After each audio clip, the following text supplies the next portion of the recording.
was hired to find a blackmailer, and I did. But first I found a badly beaten Adonis, a Jezebel with an accent, and a man who had been an easy mark for murder. From the pen of Raymond Chandler, outstanding author of crime fiction, comes his most famous character as CBS presents The Adventures of Philip Marlowe.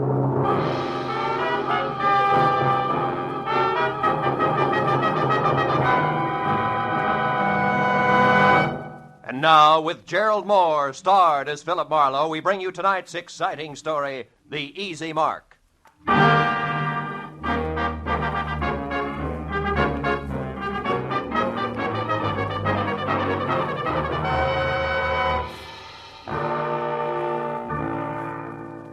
I'd spent a dull day on a duller subject, which was don't get caught with your income tax return down at midnight, March 15th. After calling time for a thick steak designated to bolster the stamina of a private detective, but nevertheless non-deductible, I reluctantly headed back to my office where I found both my conscience and the long Form 1040 still waiting, which meant there was no way out. The dull day was going to stretch on into the night, but then I got a break, because my telephone rang and the call was from one Mrs. Corey Gilbert, a prospective client who wanted action in a hurry. Marlowe, you've got to move fast. I just found out that my husband, Ross, will be at 3806 Melrose Avenue in 20 minutes, and I know that means trouble. Well, just for size, Mrs. Gilbert, how do you spell trouble? With a capital B, as in blackmail. There's no time for details now. Just get to that address and find out who Ross is meeting with. Only hurry, Marlowe, please. Well, hurry after what, Mrs. Gilbert? I've never met your husband, remember? Oh, yes. Well, he's tall, dark eyes, dark hair, very handsome. And the blackmailer, short, stocky, and repulsive, I suppose. I've never seen the blackmailer. All right, Mrs. Gilbert, where can I reach you? Well, I live at 439.5 Ogden Drive. The phone number is Gladstone 8195. 8195. All right, Mrs. Gilbert, I'll call you. Thanks. Oh, and Marlowe. Yeah? Hurry, will you? You see, I love my husband.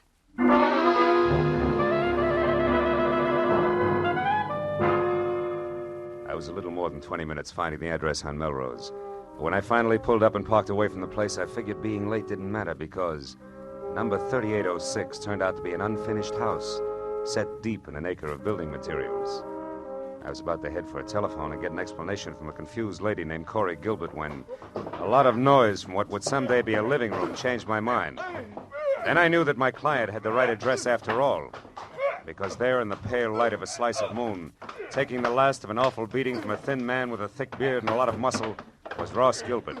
Dark eyes and dark hair, like she said, but no longer very handsome. Don't hit me again. Stop worrying, Gilbert. I'm almost through with you except for this. A present from Nanette. And just one more from Nanette.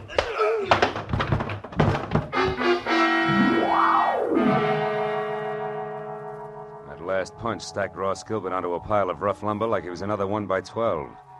And as he slowly scraped to the floor unconscious, Thick Beard dusted himself off lightly, jerked at his tie, and stepped out of the opening reserved for a future front door. I started over to help Ross Gilbert, but then I remembered that my client wanted to know who her husband was meeting and why, not how hard or fast he could swing. So I decided for the time being to play it quiet. When Thickbeard got into his car, I got into mine.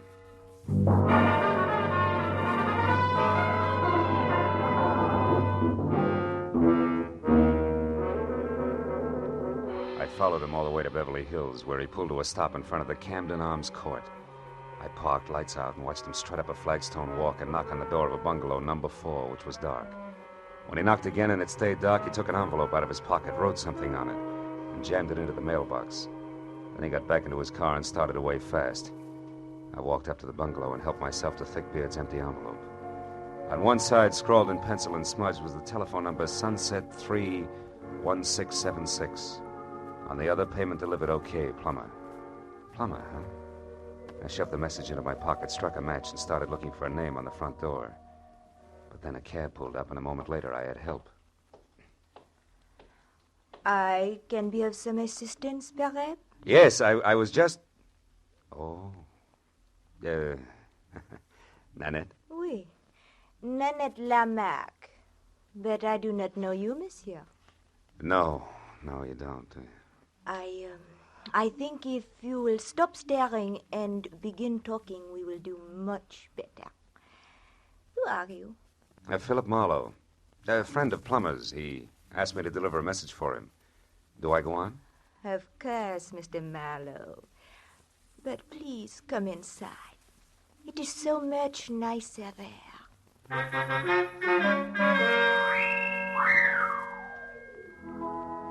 Nanette was so right about it being nicer inside. There were lights.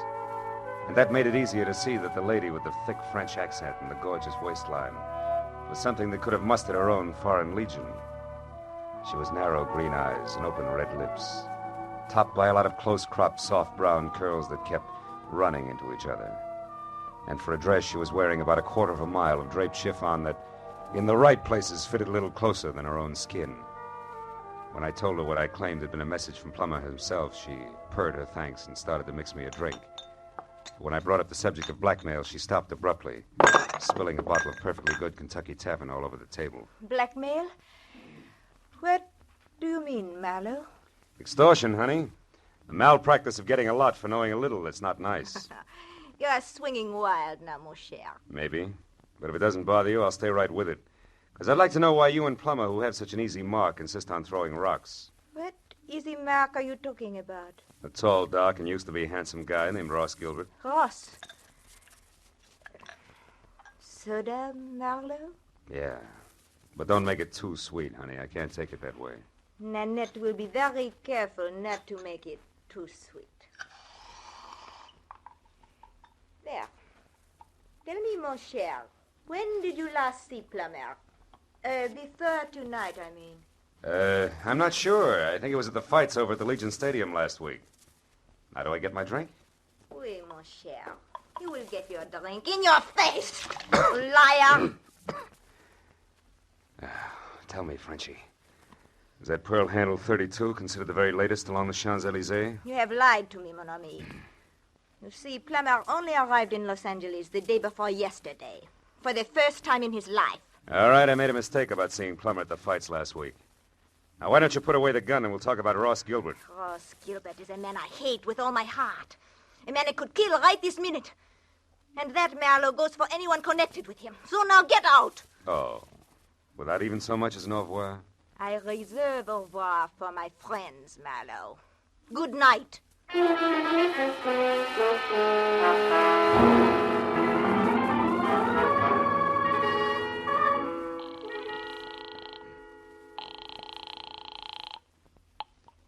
Hello? Marlowe, Mrs. Gilbert, is Ross all right? Ross isn't here, Marlowe. What happened to him? He ran into an ugly beating at that address on Melrose. Something nasty from out of town named Plummer is responsible. Ever hear of him and/or an imported Jezebel called Nanette Lamarck? No, I haven't. But what about Ross? What's wrong with him? Nothing that a pound of beefsteak and enough liniment can't cure. But before we worry about Ross, Mrs. Gilbert, one more thing. It's a phone number I found on the back of an envelope that belonged to Plummer. Number is Sunset 31676. What? Somebody you know? Yes, someone I know very well. It's the telephone number of my ex-husband, Emery Marsh. Emery Marsh, huh? Fancy dress designer on Wilshire? That's right. But what's he got to do with all this? Emery only met Ross once in Mexico, a party at Ensenada. Yeah, well, look, Mrs. Gilbert, why don't we postpone collecting Ross until I find out a little more? Where does your ex-husband Marsh live? In Santa Monica. But there's a good chance that he's still at his place on Wilshire. He does most of his work at night. Well, then Wilshire Boulevard's my next stop. I'll try to make it a quick one. Goodbye.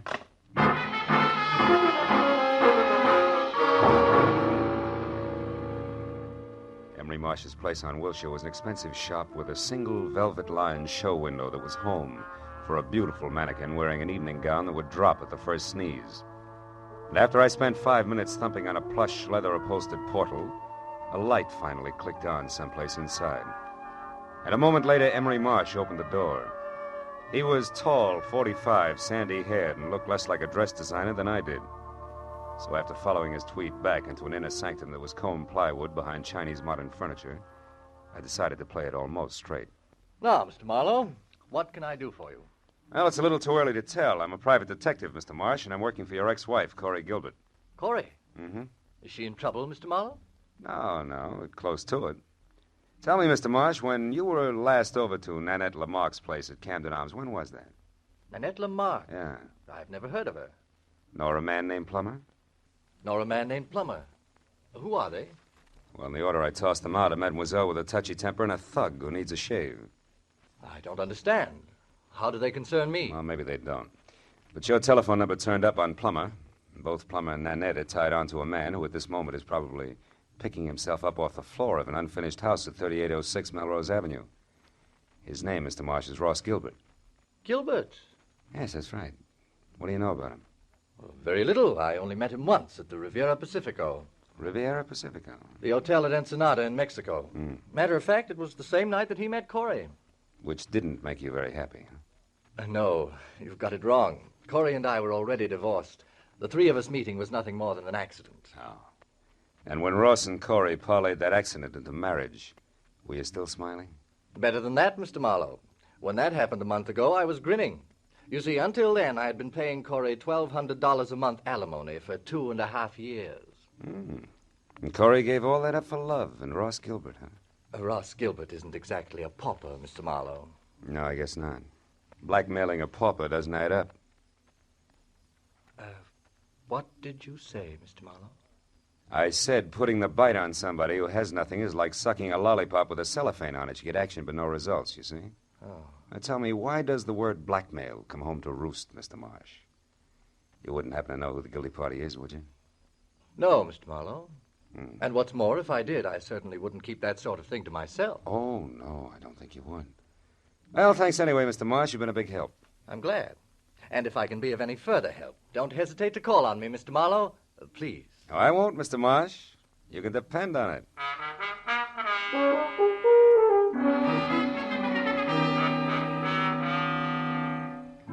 All the way from Wilshire Boulevard to Mrs. Gilbert's place on Ogden Drive, I kept wondering who wanted how much out of Ross Gilbert and why. About 20 minutes later, when I pulled up in front of the house, I started concentrating on my client, who had to be the woman standing next to a green coupe in the driveway and waiting in double time.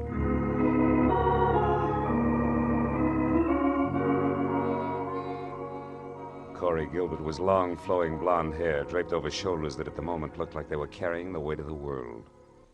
But she was prettier worried than most women who always keep it gay. Mr. Marlowe? Yeah, Mrs. Gilbert? Yes. Your husband shown up yet? No.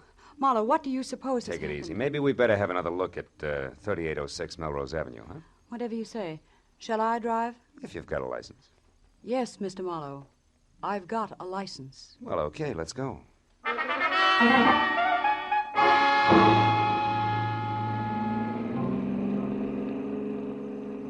The way we took off in Corey's Nash, I wasn't sure whether her license was for driving a car or an airplane. And while she kept it to 83.5 AAA on the accelerator, she talked about her husband and why she was worried. By the time we were near the place, I knew all about the party in Ensenada, their whirlwind courtship, and what a fine guy Ross Gilbert was. When we got out of the car and started over the last 100 yards toward the unfinished house, I'd learned everything Corey knew about the blackmail angle, which wasn't very much. It started last week, Marlowe, when we got back from our honeymoon. Ross wasn't himself at all. He was worried. He forgot how to laugh. He argued with me over any and everything. Where does the blackmail come in? I don't know. He wouldn't tell me what was wrong. Then this evening, just before I called you, I overheard him talking on the telephone. That's when I caught the word blackmail and this address. Now, maybe Ross will be able to fill in a few of the blanks for us. Oh, he was over here in this room on a pile of lumber when I... Ross! Plummer must have done a lot more damage than I figured. Ross! Ross! Take it easy, baby. Marlowe, what is it? Is he... I'm afraid he is, Corey. That man! He beat him to death! No, Corey, that round hole in Gilbert's chest wasn't made by a fist. From where I stand, it looks like a .32 caliber bullet.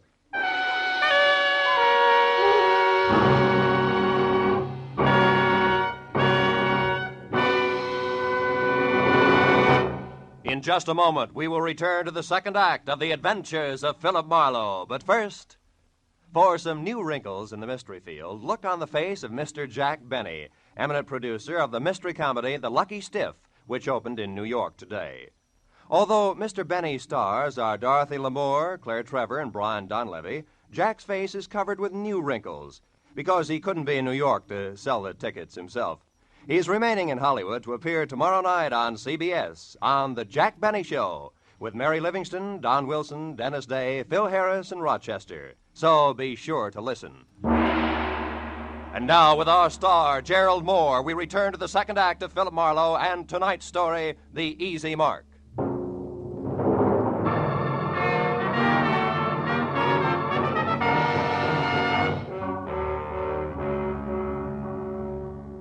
Corey Gilbert's face went sickly white, and her mouth twisted on the brink of hysteria as she stared at the dead man.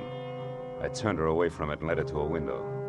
She did the fastest job of pulling herself together I'd ever seen. And I went back to the body. On the way, I noticed a folded scrap of paper on the floor. It was a page torn out of a desk diary, but all that was written on it was the address of the unfinished house we were in.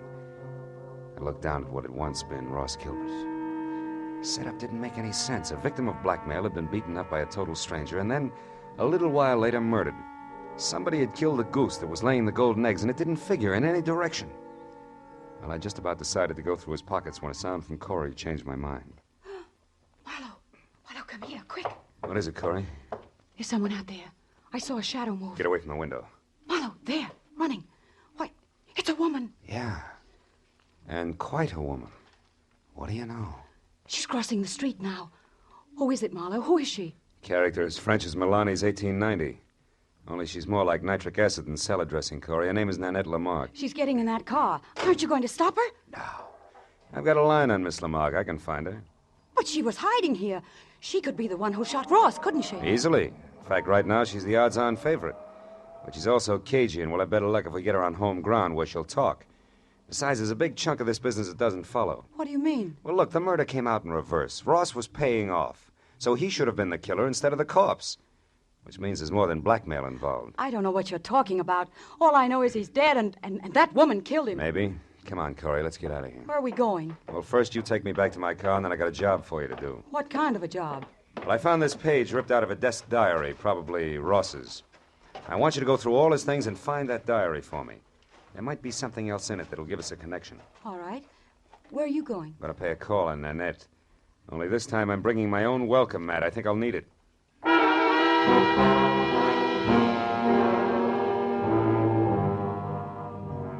After Corey dropped me off, I called Lieutenant Ibarra at Homicide, reported the body, and then I got into my own car and drove out to Beverly Hills again, to the Camden Arms court. Nanette's bungalow had lights on. I parked down the street and made tracks back through the landscaping to a side window. Nanette was playing pin-up girl on the arm of a divan as she watched someone pace back and forth across the room. When I got close enough to hear what was being said, that someone turned out to be Corey Gilbert's first husband, Emery Marsh. Like chickens with their heads off. So Ross Gilbert was shot to death. But I've got to know the truth about one thing, Miss Lamarck.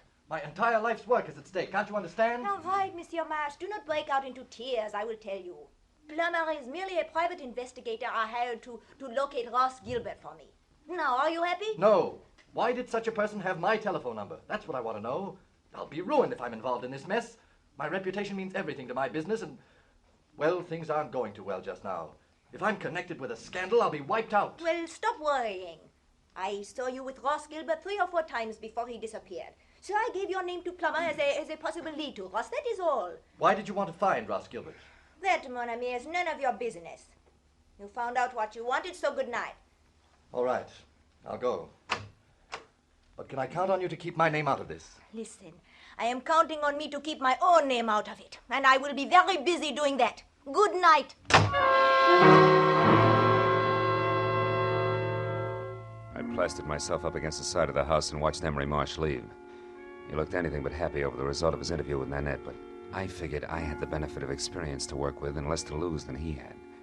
So I waited until he was out of sight, and then I stepped up to the door, braced myself, and tried my luck. You again. Yeah, and I want to talk to you. Get your foot out of my door. Ow! Oh, get out of here. Get out. Not until we've had a nice, quiet chat, Nanette, and I think we'll take up where Emery Marsh left off. What?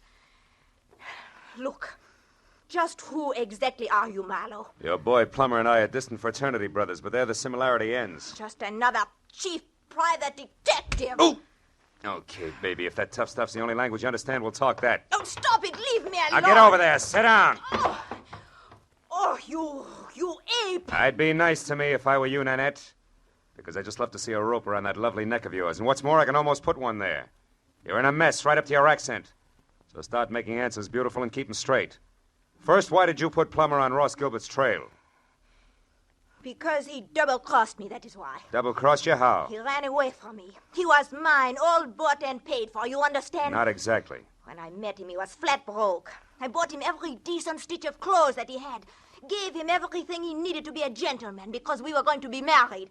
And then he ran out on me and took everything with him that he could lay his hands on. Go on. Nobody does that to Nanette Lamarck. Nobody. So you hired that licensed thug plumber to find him and beat him half to death, right? Exactly. Well, go ahead, baby. The story doesn't end there. Tell me the rest, the good part. About how you waited until Plummer got through with him, and then you went down to that unfinished blueprint out of House and Gardens and killed him. No, that is not true. I did not do that. Why, I could not. It's no bigger lie than the rest of it. Where's that pearl handle 32 of yours, Nanette? And don't reach for it. Just tell me. What do you want with I me? want to see if it's been fired. Now, where is it? Hold it, Jack. Oh, fine. Plummer. Miss Lamarck might not like for you to see her gun. Oh, I thought you would never get here. Who's this character, Miss Lamarck? Another private detective. Marlowe by name. No kidding. Well, we got a lot in common, haven't we, Jack? Yes. We've each got 2 arms and 2 legs. And the name is Phil. Oh, that's the way it is, huh? Well, listen, Jack. You got no business here in the first place. For 2 cents, I'll chop you down. You're even cheaper than I figured. Why, and you you can put big- away that big, nasty gun, too, because I got you cold. That envelope you stuck in Nanette's mailbox tonight had a slip of paper inside, one of your old clients. Huh? What are you talking about? Can't you guess? Hey, you want to see it? Well, yeah, let's have a look at that. Okay. Take a good look. Come on, drop the gun, Plummer. Come on, drop it. My arm! All right, now, fold up. There's your bargain basement detective, Nanette. You didn't get your money's worth, did you? Now, shall we take a look at that pearl-handled gun of yours? It is over there in my bag. Thanks. Clip's full, and that smell sure isn't gunpowder. Of course not. I did not kill Ross. Why, I was not even inside of that building where he was. Yeah, I know, but you... Wait a minute. Say that again. I said I was never inside that unfinished house where he was found. When I drove up, you were already there, so I left. Yeah, I know. And Plummer's gun is... fully loaded. Hasn't been fired either. Baby, you've just given me a great idea. An idea? But I do not understand. Never mind, I'll explain it to you later. And incidentally, you better be around. Right now, I've got to find out one more thing, and then maybe I'll pop this whole shebang wide open.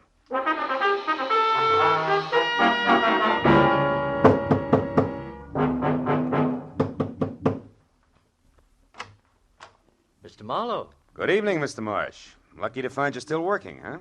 late hours are a habit with me these days. Come in. Thanks. Mr. Marsh, I've come back for that help you offered me earlier this evening. I see. Well, the offer's still good. Fine. I think your ex-wife, Corey, is lying to me. She claims you didn't know Ross Gilbert, that you only met him once at that party in Ensenada, but you did know him, didn't you? Why, yes. As a matter of fact, I did get acquainted with Ross slightly. We had dinner together a few times. Uh-huh. And you really did favor his marriage to Corey because it freed you automatically from that alimony load you were carrying. That's correct, Marlowe, but I don't And it's see... also correct, isn't it, that you couldn't afford to go to court to have your alimony reduced because that would let your snobbish clientele know you were going on the rocks. Yes, that's also true. And maybe it's true that you actually engineered the marriage and it backfired on you. Very smart, Mr. Marlowe. Just keep your hands at your side. This might go off. Yes. Well, I expected a reaction, but not quite so soon. Too bad. I'll trouble you for your gun, now that you've got it all figured out. Yes, Marlowe, I engineered that marriage. Corey was attracted to Gilbert, but he was broke. I knew that would scare Corey off if she found out. So you and Corey made a deal, particularly with Ross. He wanted to marry Corey. You supplied the cash for his courtship, right? Yes, only he wouldn't stop there. He kept demanding more. Sure, that figured from the start. Ross wasn't being blackmailed. He was the blackmailer himself, and that made you worse off than before, so you killed him. You're so right, Mr. Marlowe. And remember, the price for 2 murders is the same as for 1. So you've really left me no alternative. I'll give you an alternative, Emery. Corey! One thing you didn't count on. I really loved Ross Gilbert.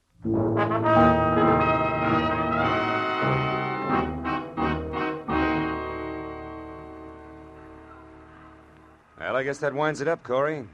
Emery's in the hospital, and Nanette and Plummer are both in the clink. Too bad I only hit Emery in the hand. I never could trust my aim. It's always been bad, in a lot of ways. It was good enough tonight, baby. Lucky for me you showed up when you did. Say, what made you come to Marcia's place, anyway? Well, that page from the desk diary paid off, Marlowe. Only we made a mistake. Oh? It didn't come from Ross's diary. It came from Emery's. I finally remembered his handwriting. Mm-hmm. Now, you tell me something, Marlowe. Yeah? How did you know Emery was guilty? Oh. Well, he made the oldest slip in the book. When he was talking to Nanette, I overheard him say that Ross had been shot. Emery had no way of knowing that Gilbert was dead or how he'd been killed unless Nanette told him. And for a while, I thought she had, but then I found out that she couldn't have because she'd never been inside the house where we found Ross. So it had to be Emery. Sure. I see. Well, Marlowe, what does a gal say at the end of a night like this? Thanks or something? Just thanks will be enough.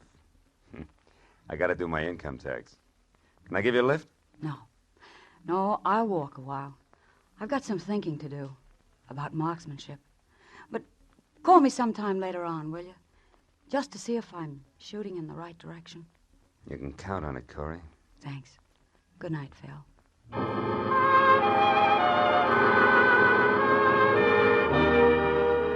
I watched her for a moment as she walked down the street all by herself, deep in her own thoughts, and it looked to me like she was playing it strictly square.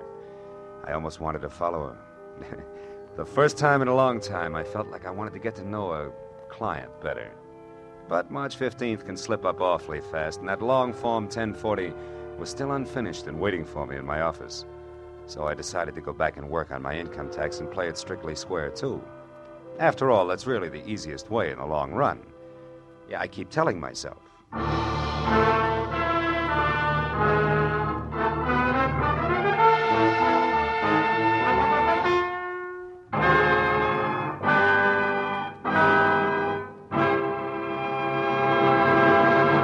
The Adventures of Philip Marlowe, created by Raymond Chandler, stars Gerald Moore, and is produced by Norman MacDonald. The script by Mel Donnelly, Robert Mitchell, and Gene Levitt was directed by Ralph Rose. Featured in the cast were Sylvia Sims, Laurette Philbrandt, Ken Harvey, and Paul Duboff. The special music was by Richard O'Runt. Be sure and be with us again next week when Philip Marlowe says... There was a man with a bad heart, a telephone number scribbled on a cash register receipt, and a corpse on the other side of town. But I couldn't see the connection between them until I realized they were all tied together by the same long rope, worth $30,000.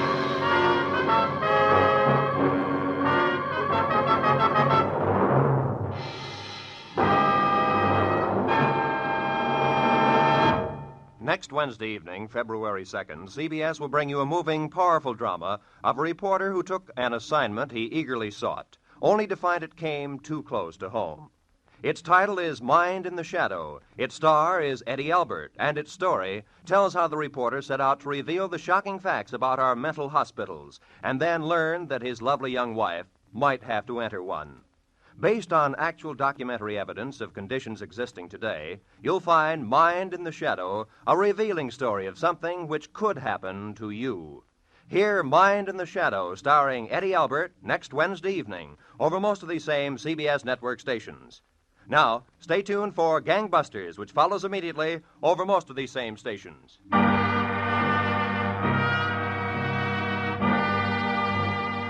This is Roy Rowan speaking for CBS, Jack Benny's new address, Sunday night on CBS, the Columbia Broadcasting System.